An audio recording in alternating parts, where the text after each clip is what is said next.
So Coulomb's law under electric charges and fields. Coulomb's law is nothing but a simply it is the statement. I am giving first of all statement. The statement for Coulomb's law is simply the attractive or repulsive force between any two electric charges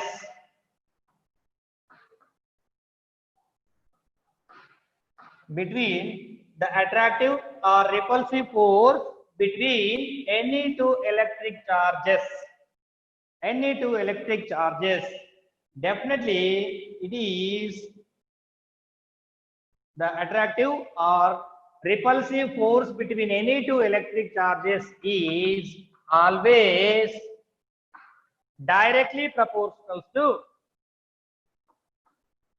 the first condition. Always directly proportional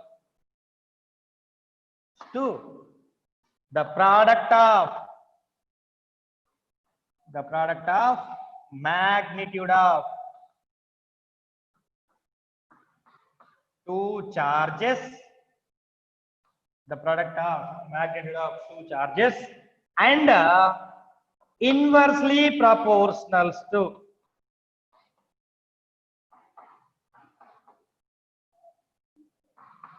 the square of the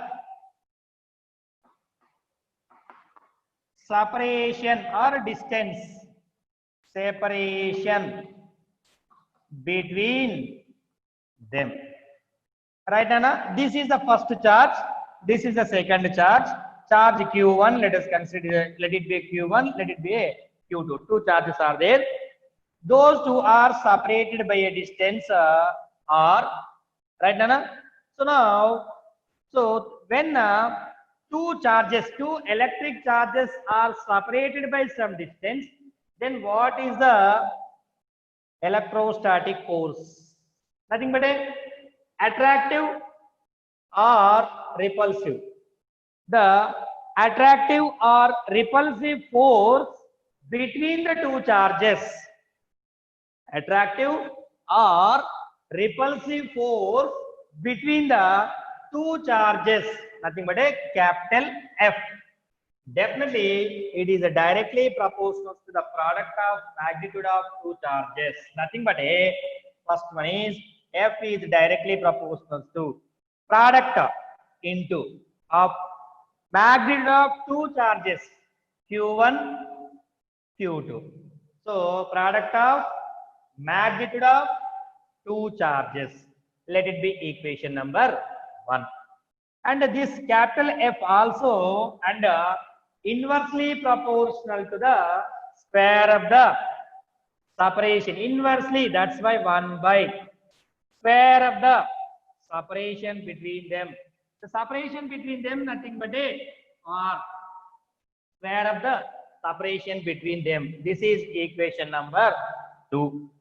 So from equation 1 and this is the statement Coulomb's law to find out the force applied, force developed between any two charges, or force applied by the any charge and force obtained by the any charge. So to calculate the type of different forces, this Coulomb's law is very useful. It is the most important law for this electric charges and especially electric charges. Because if you want to find the electric field, magnetic field, like that also, this force is also very important quantity. To find out that, to calculate that amount of force developed by the electric charges, this Coulomb's law is very useful. This Coulomb's law is very useful. So now this Coulomb's law, nothing but a simply it can calculate either attractive or repulsive force between any two electric charges. Right, Nana? So that is always directly proportional to the product of magnitudes of two charges and inversely proportional to square of the separation between the two charges.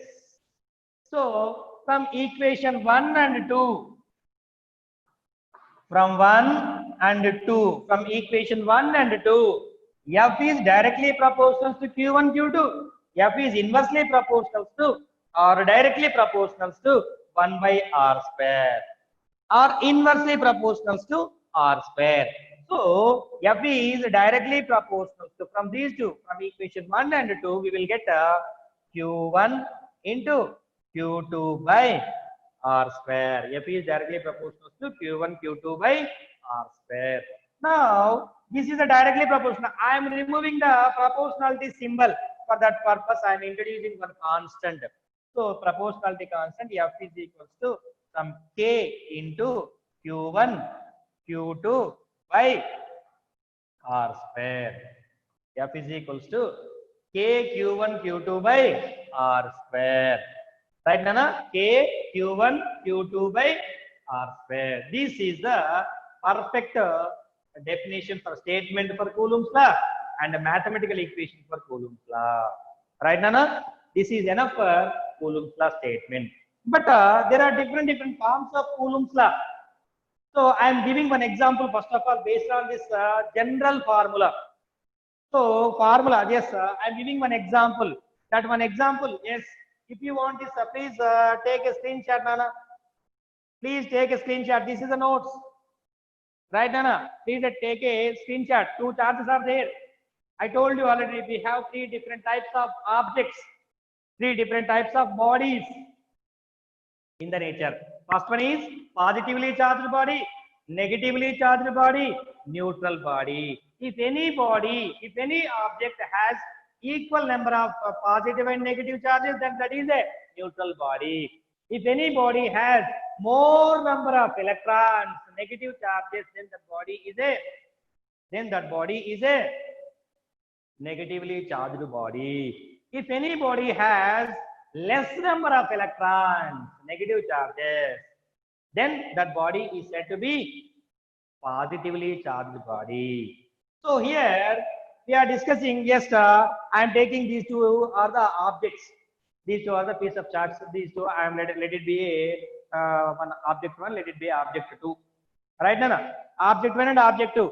So object 1 has a particular amount of charge. It is also having particular amount of, because these two are the having masses and these two are occupying the some physical space. Right, Nana?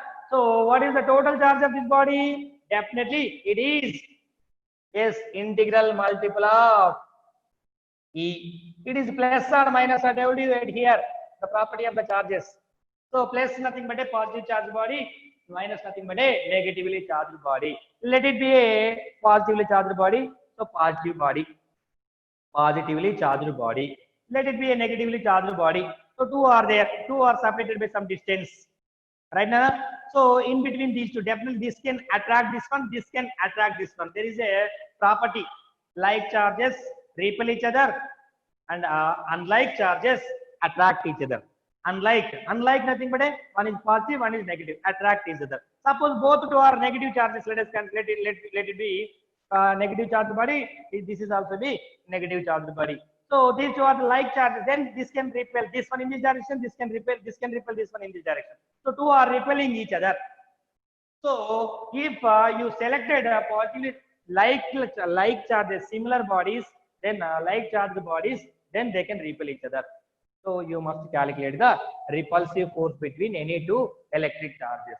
For that type of purpose only, they are writing one type of attractive and repulsive. Two different types of forces will be there in the nature under the electrostatics.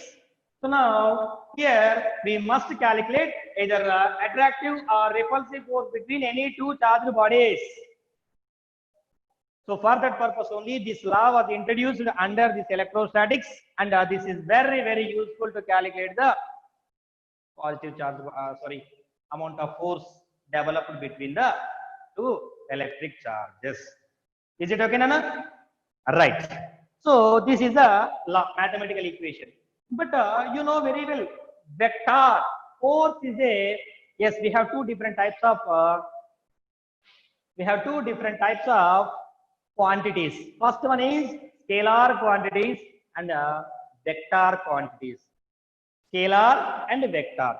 Force is a type of, it is going under vector. It is a vector quantity, vector physical quantity. It is not a scalar physical quantity. It is must be definitely it is a vector physical quantity. So it is a simply it is generally magnitude of force between the two charges. I calculated. I can calculate by using this formula. But somewhere there is a, yes, definitely specified direction will be there, particular direction will be there, direction also important in here. So definitely the force between any two charges must be, yes, completely the force is vector physical quantity. It is a vector physical quantity. Force is a vector. You have studied in the first year, Nana, vectors, scalars. One chapter is also there, motion in a plane. Under that motion in a plane, you have discussed very well about the vectors. But I am giving some small introduction, some small recalling. I am recalling those concepts. Scalar, vector. Scalar, nothing but a, it has only magnitude. Vector, nothing but a, it has both magnitude and direction. Both magnitude and direction. It has only magnitude. That must be a scalar. Nothing but 1 kg of sugar. 1 kg of sugar in which direction? Suppose if you went to the shopkeeper and asked him, sir, please give me 1 kg of sugar in the north direction. Then definitely he will laugh. Right నాన్న, అంటే ఏమవుతుందంటే అతను ఏమనుకుంటాడు, వీళ్ళేంది ఏ hospital నుంచి వచ్చారు అనుకుంటారు, అంటే simple గా కదా నాన్న. ఎందుకు ఏమనుకుంటారంటే నార్త్ డైరెక్షన్ లో 1 kg ఉంటుంది, సౌత్ డైరెక్షన్ లో 1 kg ఉంటుంది. ఉంటుందా ఎప్పుడన్నా అడిగారు అలా? No, there is no. So that only 1 kg, ఆ 1 kg, that 1 kg is the magnitude. So that must be a mass. Mass must be a scalar. Mass must be a scalar. Suppose, yes, one person kicked the ball. One person kicked the ball with some 50 newtons. 50 newtons. He kicked the ball in which direction? Here direction required. So in that type of situation, a person, a boy kicked the ball in or towards gate of the ground. Towards gate of the ground. So he was kicked towards the gate of the ground. Nothing but yes, definitely 50 newtons is the magnitude. It is not enough the discussion.